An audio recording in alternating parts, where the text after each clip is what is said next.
Greetings everybody. I'm making another small video here. Hopefully it won't be too long.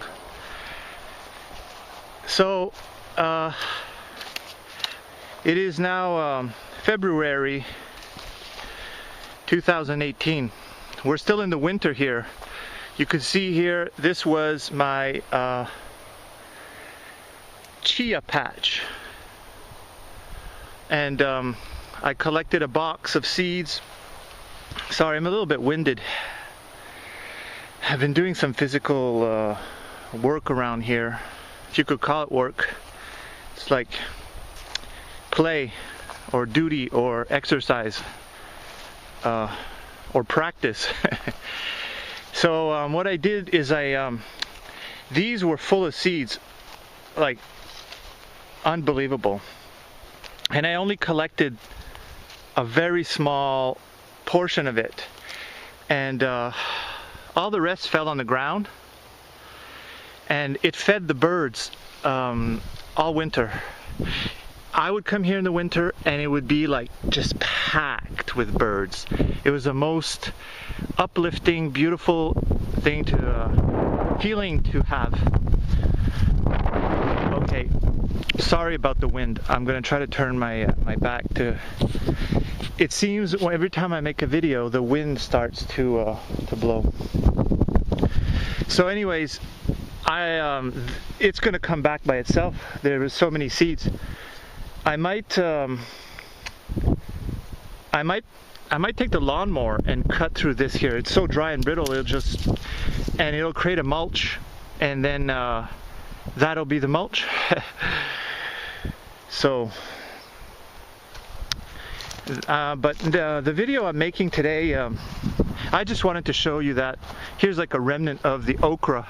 Same thing, I let lots of the seeds fall on the ground. It's a part of my my gardening practice is to let things get to seed and reproduce and fall on the ground, and let the plants have their normal cycle. Okay, so this is where we're going to be doing something today. So this is a mound that I did here last year. I tilled it, and I put some wood chips, and then I kind of like mixed it all together into a mound, okay? And so it's mostly just the ground, the first layers of the soil, plus some wood chips incorporated inside. And I let that mound, I left it alone for the entire year. So, and then today I took a pitchfork and I went in here, and I just randomly put in the fork and just turned things over. I created some microsites for seeds to be able to have contact with the soil. Okay, I tried to be careful not to go where there was some ants or beautiful moss patches like this here. Okay, like I tried to leave some of the things that were special to me, and I never bother the ants. I leave them alone. They're great. They're awesome. They're part of this system. So what am I doing today is, it's a very special moment for me today that I'm sharing with you. As you know, I practice a different form of gardening or agriculture. I'm just going to stand here and shield the wind a bit while I talk. I practice a spiritual form of connection with with nature and the plant world, which I called sacred agriculture, but it's a very clumsy definition or title for what I do, because I realize now agriculture is the wrong word. You know, agriculture pertains to something different. It's been the definition belongs to what modern civilization is doing with the whatever they call food. It's a cult, you know, it's culture, and it's scientific, rationally based, and there's no reforming it. And so I had great ideas, let's try to bring in some spirituality and bring it to something more meaningful, but there is no doing that. And plus, the people in biodynamic agriculture have also trying to hijack the words sacred agriculture. But and then I was like, oh man, this thing is now so convoluted. There's nothing sacred in biodynamic agriculture, by the way. Killing deer for their guts, stuffing it with flowers, killing cows for the intestines, shedding blood. It's all these rituals. They're not sacred. I mean, it's a form of sacred. If you look in the Old Testament, where this supposedly God was requiring animal sacrifice and blood, spilling of the blood, and sacrificing the firstborn, that sort of like sacredness, yeah, that's what it is. That's not sacred for me. So, and agriculture and gardening, sacred gardening is no good either. Spiritual, yeah, what is spiritual? It pertains to the spirit. I could be invoking some lower vibrational entities, and that would be spiritual, So no good. Gardening comes from the word jardin in French, and yard in, I think it's Old Norse. Yard, jardin, yard means an enclosed area, and if you have your backyard, you put a fence all around it, you enclose that area. That is called a yard. So I'm not yardening anything. I'm not enclosing anything. So I'm really struggling. I don't have a word for what I'm doing. So. Anyways, that was a long parenthesis but I think if you're following this channel, I'm, quote, evolving. I'm moving towards something, and you're moving towards that thing with me. So that's where I am. Sacred agriculture, no good. Sacred gardening, no good. Gardening, no good. So it's a spiritual practice, but it's like I'll find a word. It's taking me a lot of time. Today, what is very special for me, okay, is that in my practice, when I started this, I was into biodynamics, I was into organic, I was into trying to find organic, natural ways to growing food. And then I came to something different, and then it kept progressing towards consciousness, things of consciousness. And I'm at a place where everything that I'm doing now is part of expanding consciousness. And the plant kingdom in nature is a tool, is like a teacher. It's a way to communicate and bond with through love energy, to expand consciousness and heal the human being, heal myself. I have come to conclude that illness and disease is a manifestation of moving away from the arms of creation. So, and this is not, the video is not about that, but so I'm saying this because of what I'm doing today is that my consciousness has expanded into redefining what food is, and redefining my relationship with co-creating what people call gardening, and what I've come to understand is that a lot of the wild plants that are native here and growing here are food, and not only that, they're medicine. They're medicine and food at the same time. Not that there's a difference between food and medicine at the very core of things, if you can move past the modern pharmaceutical definition of medicine. That's not medicine. That's poisoning in small levels. It's the philosophy that if you poison at the small level, it'll bring about a change in the system, the body system, that will favor the body to respond and quote heal. But that's not, man, sorry, I'm just talking a lot. I'm not taking any breaks. I just don't like to, I don't want these videos to be like too long.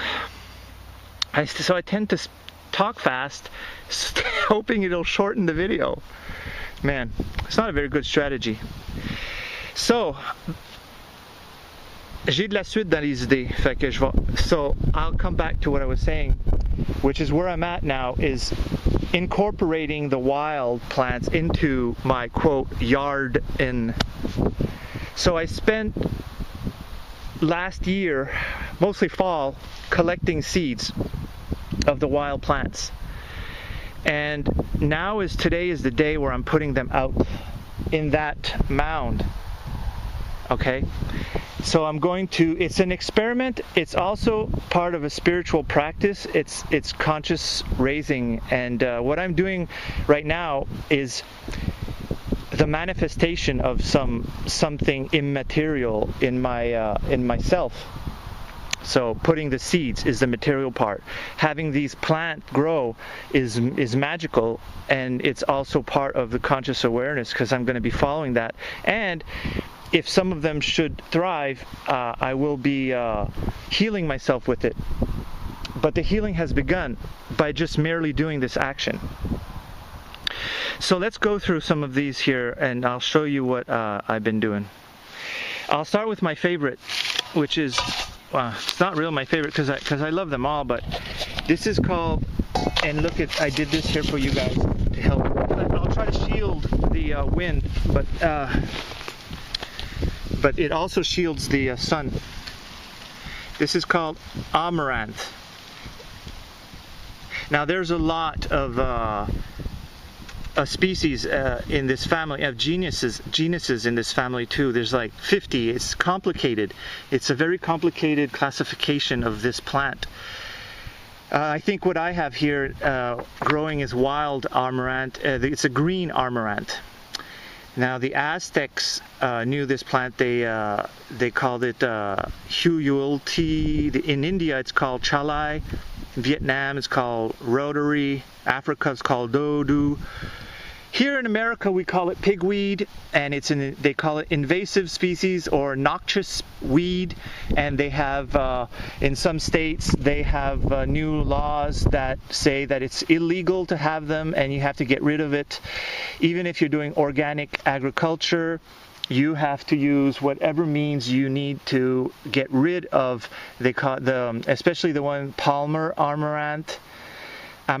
Palmer amaranth. They now is like in different states, and they have a new cocktail of Monsanto, Bayer, Syngenta, like 3 different very toxic herbicides to get rid of this native species that was here before we were here.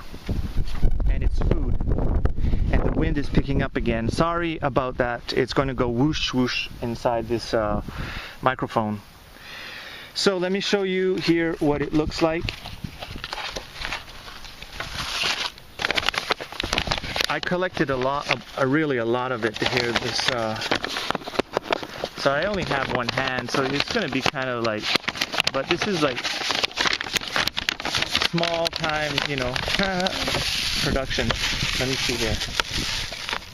Can you see? I try not to move, because if I don't move, this camera starts to focus better. Okay. Now I collected a lot, and this envelope is full up to my thumb. That's a lot of it.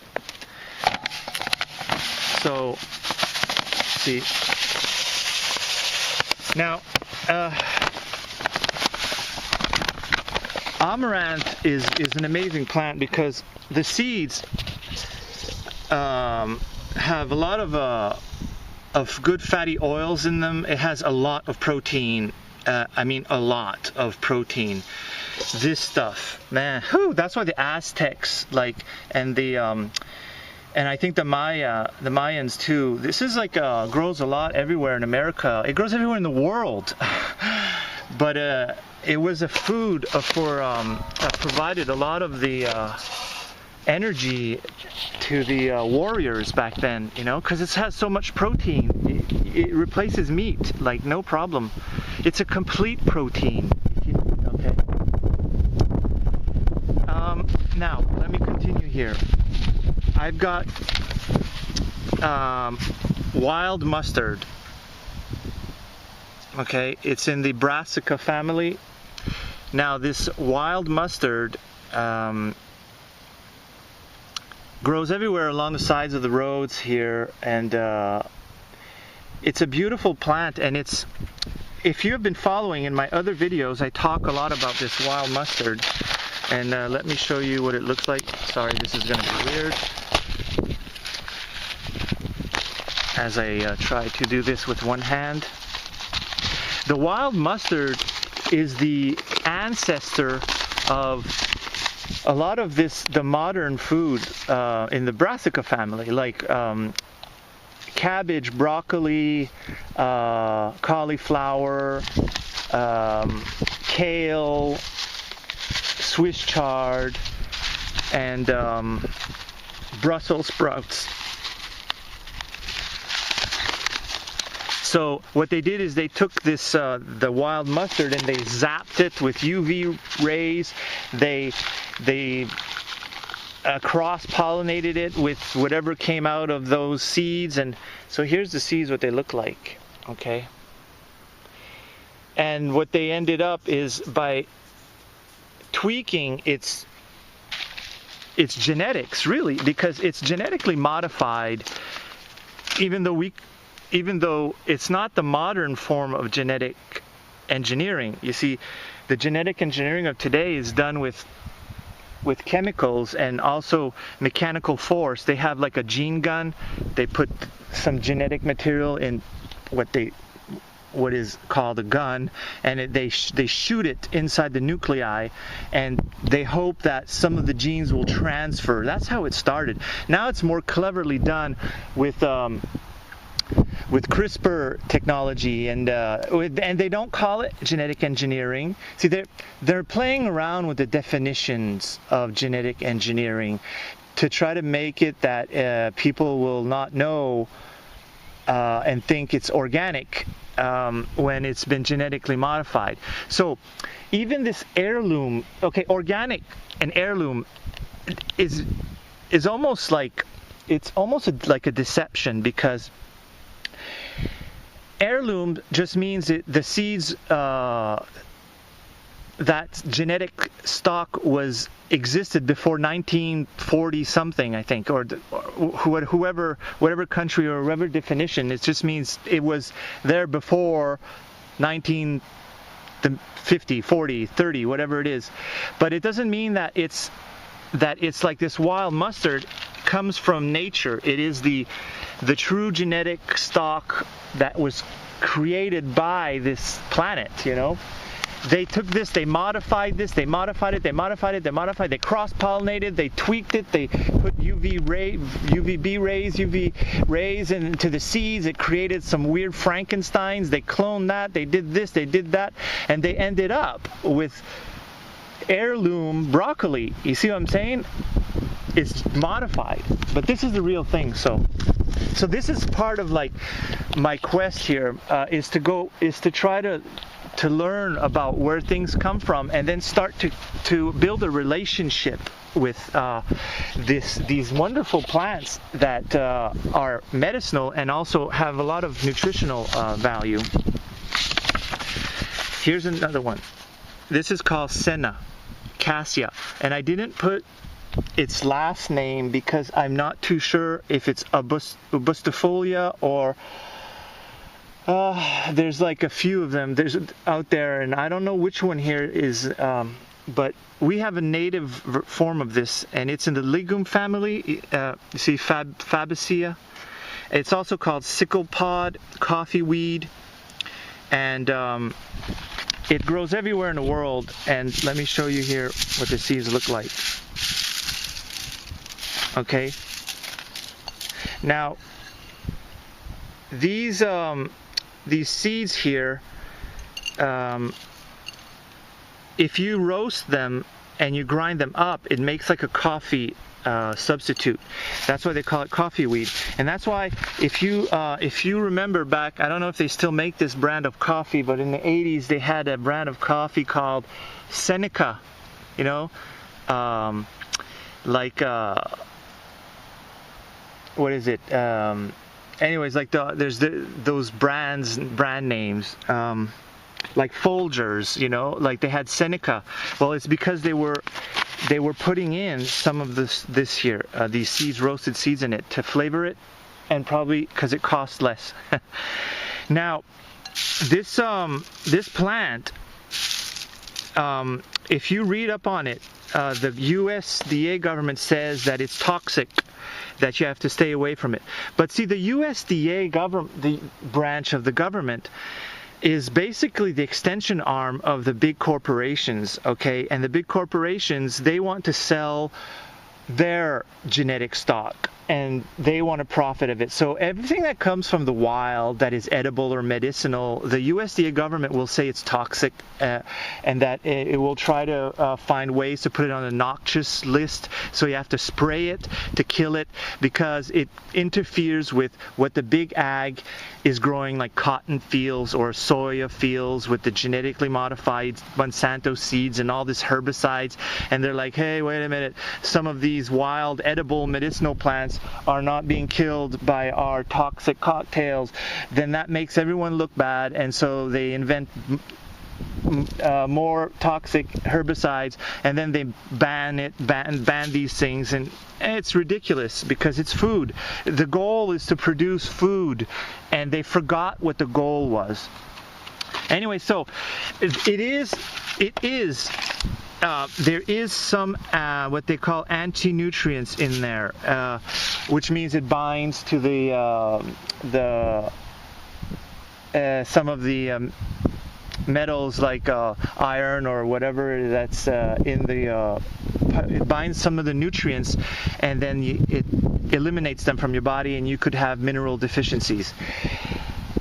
But what they don't tell you is that in Africa they make this thing called kawal, K-A-W-A-L.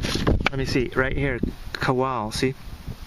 And what they do is they ferment it. They take the leaves and they pound all these leaves into like a big crock pot, and they make a mush, and then they that is like the juices come out, and then they let that in its juices ferment for like a few days. And when the fermentation occurs, it destroys all the anti-nutrients. It destroys the toxic properties of this here. Now, why is this important? Is because the kawal, once you get that fermented leaf of this senna, you could dry it and make some make some balls out of it and dry them, and then store them. And then when you make a stew or something, you just throw these leafy fermented balls in your stew, and it's very high in protein. In fact, I think it's in I want to say Kenya. It's like one of their ancestral foods, and it replaces meat, okay? This is like a meat replacement, okay? It's like a complete protein. It's a meat, but here it's illegal. It's a weed, and you have to get rid of it. So there you go. Like, and this whole thing. So the wind's picking up. That if you're vegetarian, there's not enough protein is a myth, because I could just go on and show you all these different plants that are very high in protein. In fact, I have some here. I have these roots here that I took from one of my plants, and these are roots from the comfrey plant. And the comfrey plant is also a very healing plant and I'm not going to get it. I don't want this to be a theoretical copy pasting of whatever somebody said this heals. So you do that on your own. But this, for me, healing is about expansion of consciousness. Okay, it has nothing to do with what these herbologists are copy pasting on their websites. not that there's no value in that. I'm just saying for me it's about something different. So this here is also the USDA government says not to eat it because it's toxic. Well, it's toxic because it has too much protein. Isn't that something, huh? They say it damages your liver. Too much protein's not good for the liver. Well, you know, too much protein, I mean, you just eat less, or, you know, you ferment it, or anyways, it's another one of those things. If you research comfrey, you'll find some people that will talk about this this government nonsense. Let's look at this one here. Now this one is called Sida acuta. It's in the Malvaceae family, and it's called wireweed, and there are a lot of different names for this. Now, what does it look like? Sorry about the motion. I need my 2 hands.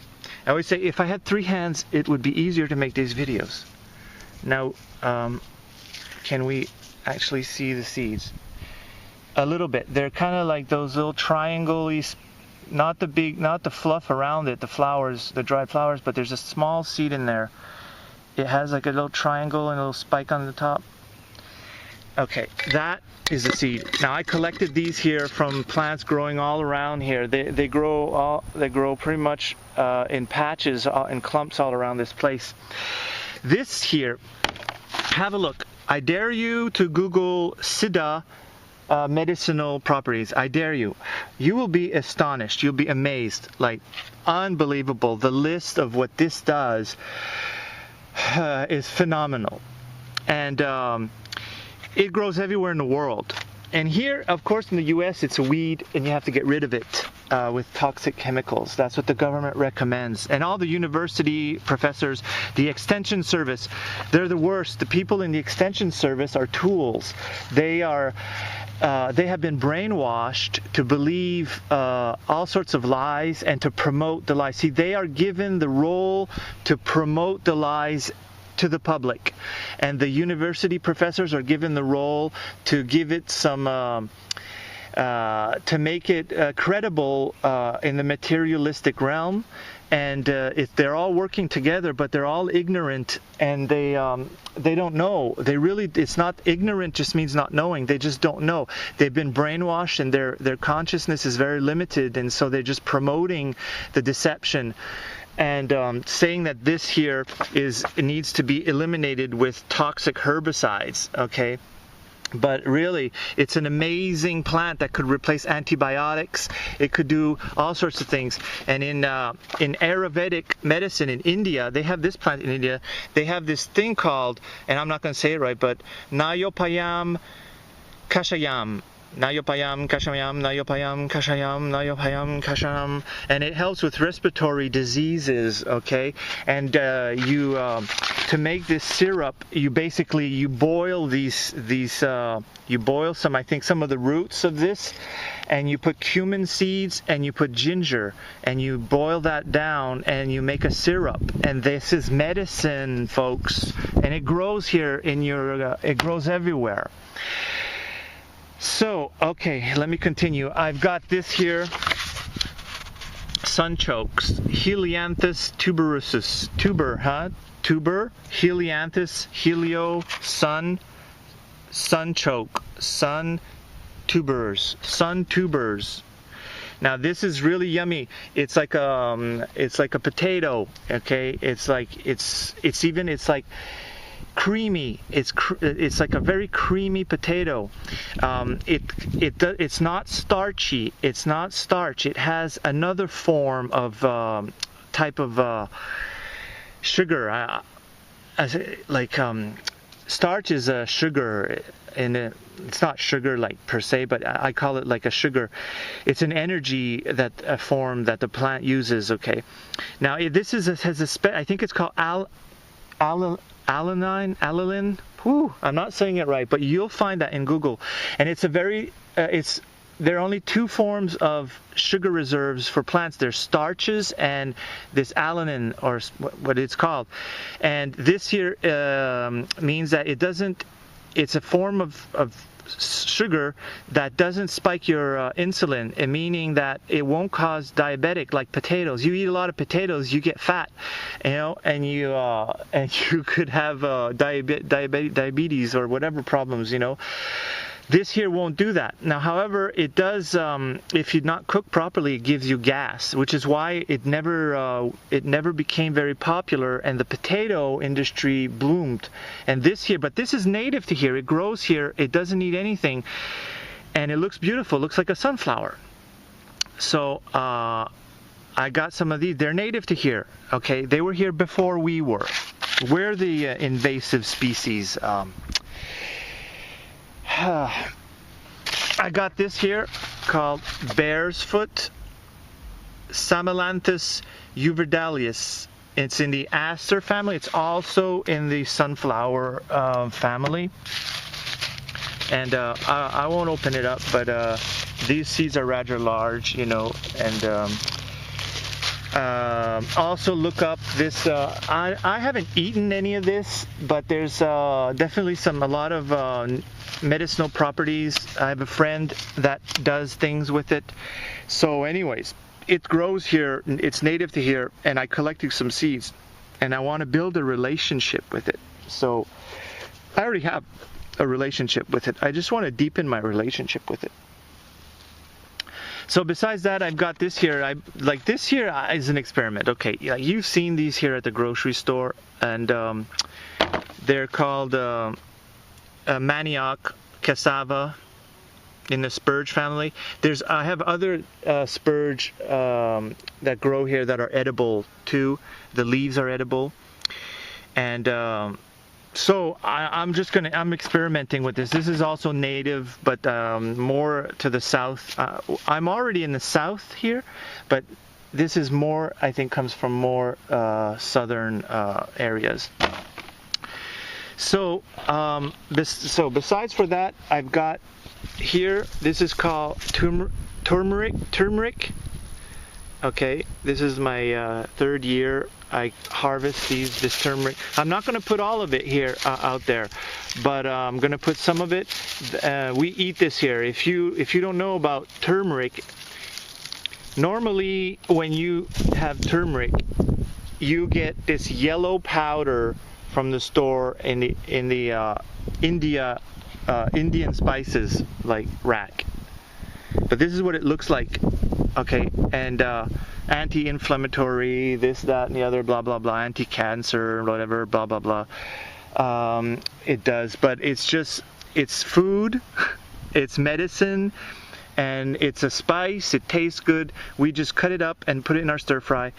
And I grow a lot of this, and see, this is just a small portion of what I had, I already have a lot of it in the ground, but look how beautiful this is, huh?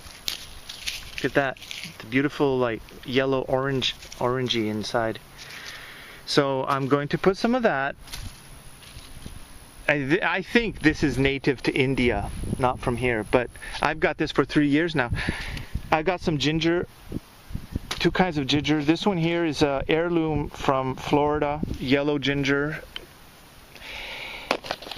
Well, heirloom, yeah, I don't know that it doesn't come from here, but I just wanted to show, because I have to put this in today.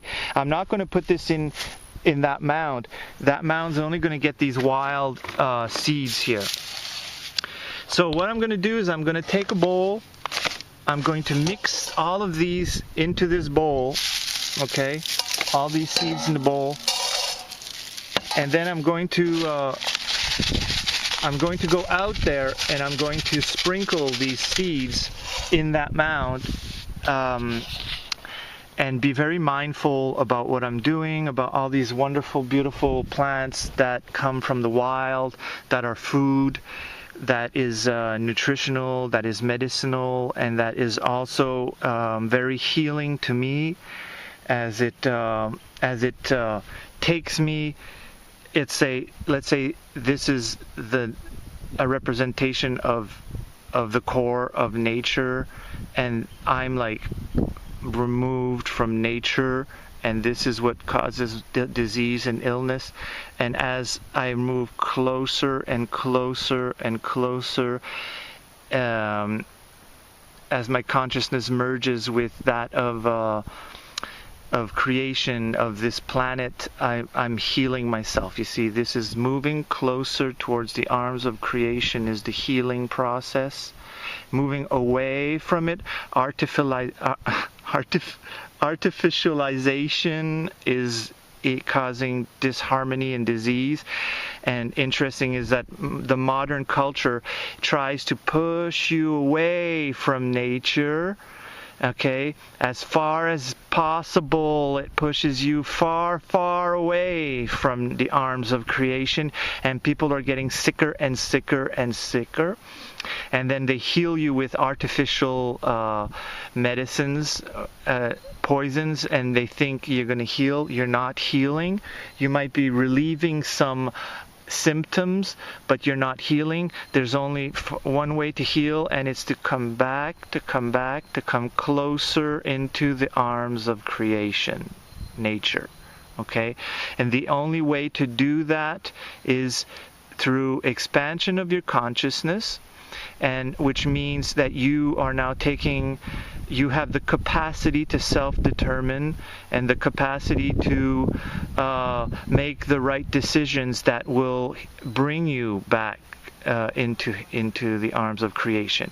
It is a going against the current, or maybe it's going with the current, but it's going against what modern civilization, this modern consciousness is teaching you. You have to let that go, so that you have to become a spiritual warrior and find your path by listening to trying to remember deep from within yourself, to move, to find a way for you to get closer to creation. And this what I call sacred gardening is just a way, it's a practice, it's a mechanism, it's one of many tools that can bring about this healing. So it's not about producing food to be able to sell it on the market to make money. Not even close. The success is not measured by how big things grow, how much of it grows. The success is done at the success is measured at a very subtle consciousness level that I don't have the metrics to be able to measure properly. I could only feel it from within, and and it's even hard for me to explain it to people, because if you haven't experienced it for yourself, there is no way to grasp it.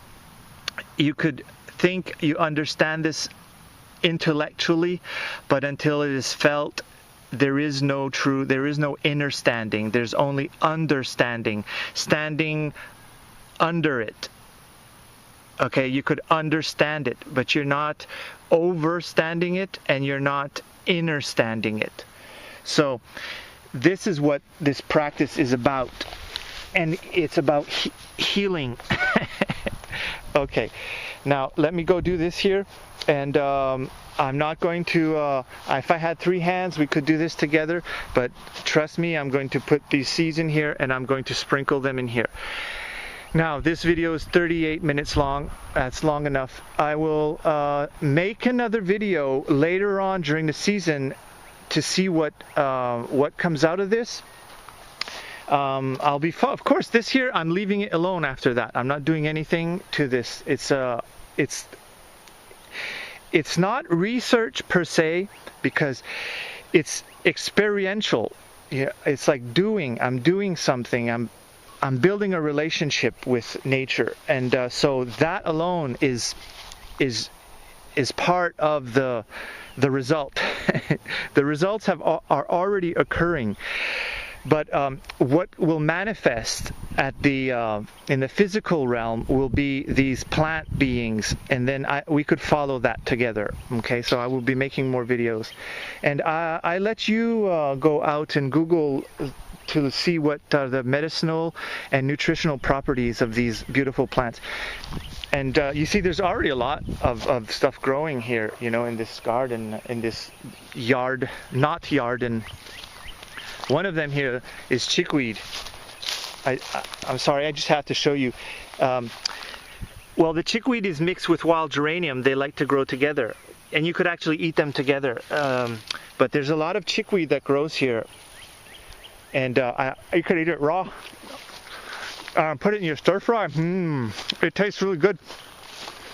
Now, I'm not going to tell you that it's a blood purifier, but that's what they say. For me, it's food, medicine, it's healing. Okay, that's it, folks. Have a nice day. I hope this helps to clarify a little bit what it is I'm doing here. I'm not there yet. I'll never be there. I'm not going anywhere precise. And so you're following me, and I know it might be a little bit confusing, but there is no book that you could read. There is no it's not organic agriculture, it's not permaculture, it's not biodynamic agriculture, it's nothing.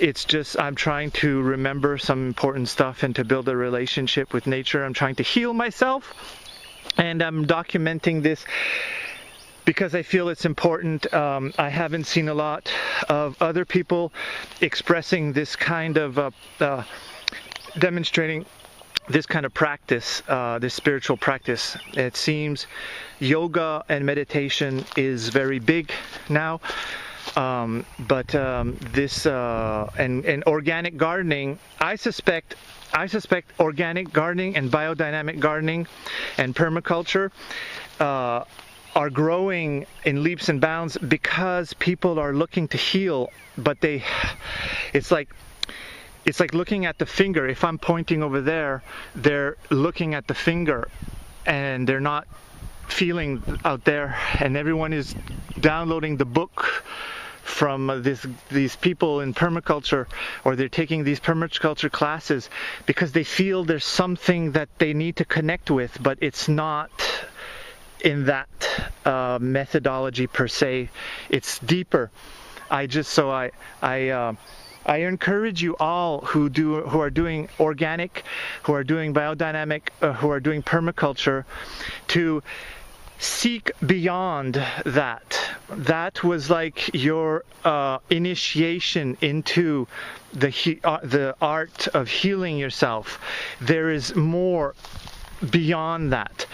Don't get stuck in that methodology. It's very strict methodology, and it also includes methods on how to kill naturally those weeds that we are now going to be putting in here.